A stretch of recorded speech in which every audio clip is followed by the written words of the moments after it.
শরীফ থেকে শরীফ এই তো পেয়ে গেছে। এলজিবিটিকিউ বিকৃত যৌনাচার, এটা নিয়ে আমি একটা লাইভ করেছিলাম গত 2 বছর আগে। আমি ওখানে বলেছি যে সম লিঙ্গের প্রতি যৌন আকর্ষণ যারা বোধ করে তাদেরকে একটা আলাদা দেশ দিয়ে দিলেই কেল্লা হতে, ঠিক কিনা?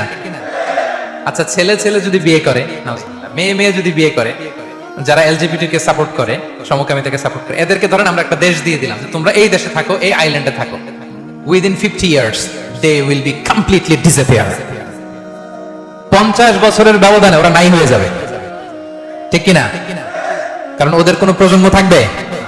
ছেলে ছেলে বিয়ে হইলে কোনো জেনারেশন আছে? নারীতে নারীতে বিয়ে হইলে কোনো প্রোডাক্টিভিটি আছে? এমনি ভ্যানিশ হয়ে যাবে। সব ধর্ম অপোজ করতে শুরু করেছে। নতুন যে লেটেস্ট ভার্সন আসছে সেটার নাম হচ্ছে ট্রান্সজেন্ডারিজম। নাম শুনছেন? ট্রান্সজেন্ডার নামটা শুনেন না আপনারা? এই যে আমাদের বাংলাদেশে আমাদের শরীফ থেকে শরীফ এই তো পেয়ে গেছে।